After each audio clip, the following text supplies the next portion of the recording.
જય શ્રી કૃષ્ણ. ભારતી શિંગાડા અનેરી વાનગીમાં આપનું હાર્દિક સ્વાગત છે. તો ચાલો આજે બનાવીશું આપણે મેથીની મુઠડી, જે લોકો અત્યારે ઊંધિયામાં નાખીને ખાય છે તે ચાલો બનાવીએ. તો જો આપણી સામગ્રી છે અહીંયા તૈયાર. મેં એક બાઉલ લીધો છે ચણાનો લોટ, તો એની સામે મેં લીધા છે 2 બાઉલ ભરીને મેથીની ભાજી. તો મેથીની ભાજીને મેં ઝીણી સુધારી નાખી છે. આ રીતે તમારે પણ સુધારી નાખવાની છે.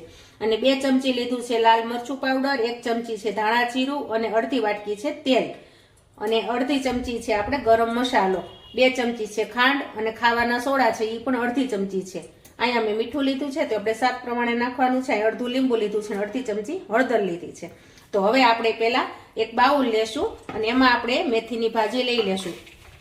કારણ કે મેથીની ભાજીમાં કેવું થાય છે કે સેજ કડછી હોય એટલે ઘણા લોકો એમ કહે છે કે અમે ઊંધિયામાં નાખવા માટે મુઠડી બનાવીએ છીએ તો અમારે કડવી થાય છે. તો કડવી ન થાય એના માટે શું કરવાનું છે કે મેથી હોય એમાં થોડુંક પહેલા મીઠું નાખી દેવાનું છે આ રીતે, અને 1 ઘૂંટડો પાણી નાખી અને આપણે આને મીઠામાં ચોળી નાખવાની છે આ રીતે એકદમ.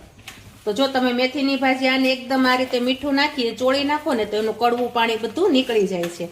એટલે તમને મુઠડી છે ને જરાય પણ કડવી લાગતી નથી, ને ઊંધિયું તમે ખાવ ને તો પણ મસ્ત સ્વાદ આવે છે.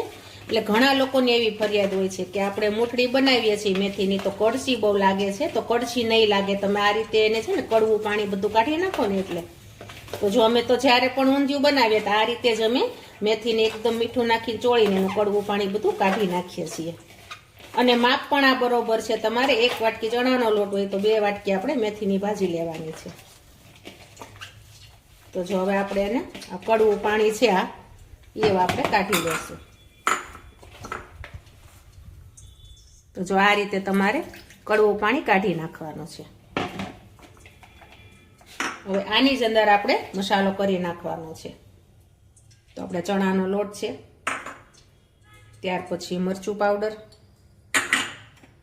ગરમ મસાલો, ધાણા જીરું પાવડર, હળદર, ખાંડ.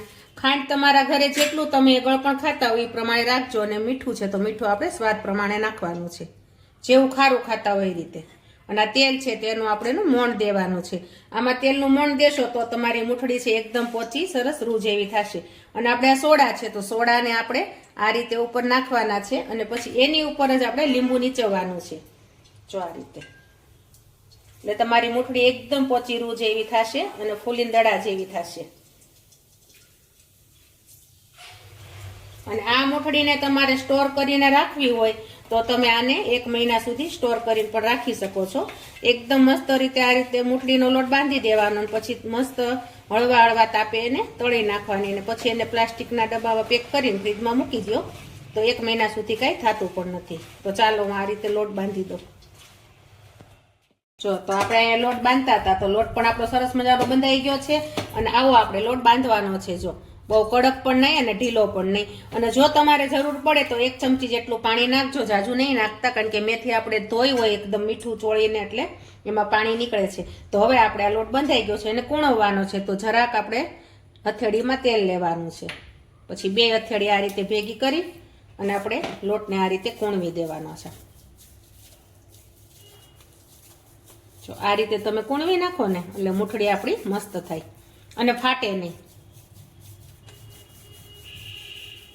તો હવે આપણે આની મુઠડી બનાવવાની છે. તો મુઠડી તો તમારે જેવડી સાઈઝની કરવી હોય એ રીતે તમે કરી શકો છો. નાની કરવી હોય તો નાની, મોટી કરવી હોય તો મોટી. તો હું જો આવી રીતે આવડી બધી એકદમ મસ્ત રીતે મુઠડી બનાવું છું. ઘણા લોકો છે એ આમાં ઘઉંનો લોટ પણ કરકરો નાખે છે, પણ હું નથી નાખતી. કરકરો લોટ ઘઉંનો નાખવાથી શું થાય છે કે મુઠડી તમારી ફાટી જાય, ભાંગી જાય. જો તો આ રીતે ચાલો હું બધી મુઠડી વાળી નાખું. તો જો આપણી મુઠડી બધી અહીંયા વળી ગઈ છે મસ્ત રીતે, ને આવડી મેં વાળી છે મીડિયમ સાઈઝની, બહુ મોટી પણ નહીં નાની પણ નહીં. અને મુઠડી વળતી હતી ત્યાં સુધીમાં મેં અહીંયા તેલ પણ ગરમ થવા મૂકી દીધું હતું. તો તેલ તમારા ધીમા ગેસે ગરમ કરવાનું છે અને ધીમા તાપે તળવાની છે. તો હવે આપણે આ મુઠડી તળીએ છીએ બધી. જો બહુ ફાસ્ટ તેલ આવે એમાં નહીં તળતા, નતર શું થશે કે બહારથી તમારી મુઠડી છે ને લાલ થઈ જશે, કડછી થઈ જશે, અને અંદર છે ને કાચી રહેશે. એટલે મીડિયમ તાપ ઉપર જ તમારે તળવાની છે. અને ગેસ પણ તમારે ધીમો જ રાખવાનો છે, આમાં ફાસ્ટ ગેસ નથી કરવાનો. તો જો બધી મુઠડી હું આમાં તળી નાખીશ. અને શિયાળાના સિઝન હોય તો અત્યારે તો મેથીની ભાજી પણ બહુ મસ્ત આવતી હોય, તો તમે આ મુઠડી કરો. અને રોજે તમારે શાક બનાવવું હોય તો તમારે રોજ આની ઝંઝટ પણ નહીં કે રોજ મુઠડી બનાવવાની. તો તમે એક આરાને બનાવીને સ્ટોર કરી શકો છો. પછી તમારે કાંઈ પણ શાકમાં નાખ્યું તો તમે તરત નાખી પણ શકો. તો જો આ રીતે આપણે તળવાની છે મીડિયમ ગેસ ઉપર, આ ધીમે ધીમે. અને તમે જોઈ પણ શકો છો કે મુઠડી આપણે પહેલા નાખી ત્યારે તેલમાં હતી, હવે અચાનક એની હાથે હાથે ઉપર પણ આવી ગઈ છે. તો આ રીતે જ ઉપર આવી જાય એ પ્રમાણે તમારે તળવાની છે. અને જો તમે આમાં સોડા અને લીંબુ નાખો ને એટલે તમારે મુઠડી છે ને એકદમ પોચી રૂ જેવી થશે અને ખાવાની પણ બહુ મજા આવશે. ઘણા લોકો છે ને શું કરે છે કે ખાવાના સોડા નથી નાખતા, તો એની મુઠડી છે ને એકદમ કડક થાય છે અને મજા ન આવે ખાવાની. અને આ તો દાંત વગરના હોય ને એ પણ ખાઈ શકે. જો આપણી મુઠડી, અને જો તળાણી ને તો જો તમે સાઈઝ પણ જોઈ શકો છો કે પેલા આપણે મુઠડીની સાઈઝ નાની હતી, તમે તળવા મૂકો ને એટલે મુઠડી છે ને ફૂલશે. મુઠડી ફૂલે ને એટલે એની સાઈઝ પણ મોટી થઈ જશે. એટલે તમે પહેલેથી જો મુઠડી મોટી કરશો ને તો ફૂલશે ને તો બહુ મોટી લાડવા જેવી મુઠડી થઈ જશે. એટલે તમારે મીડિયમ સાઈઝની જ મુઠડી બનાવવાની છે, કારણ કે મુઠડી છે ને ફૂલે જ તમે તેલમાં નાખો ને એટલે. તો મેં પેલા કરી ત્યારે સાવ નાની સાઈઝ જ હતી, પણ તમે જોઈ શકો છો તો અત્યારે કેટલી મોટી મોટી લાગે છે. જો એટલે આવી જ તમારે નાનકડી નાનકડી મુઠડી કરવાની છે. તો ચાલો આપણી મુઠડી હવે તળાઈ ગઈ છે. હવે આપણે પ્લેટ લઈ લેશું અને એમાં આપણે કાઢી પણ નાખવાની છે મુઠડીને.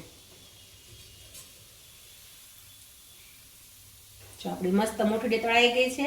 અને તળાતી હોય ને ત્યાં સુગંધ પણ બહુ મસ્ત આવે છે. ઘણા લોકોને તો કાચી પણ મુઠડી ભાવે છે, તો એ લોકો આમનામ પણ મુઠડી ખાય છે. જો તો આપણી મુઠડી તૈયાર. તો જો આપણી મુઠડી અહીંયા તૈયાર છે. તો તમે જરૂરથી મારી રેસીપી ટ્રાય કરજો. વિડીયોને લાઈક કરજો, શેર કરજો, સબસ્ક્રાઈબ કરજો. જય શ્રી કૃષ્ણ.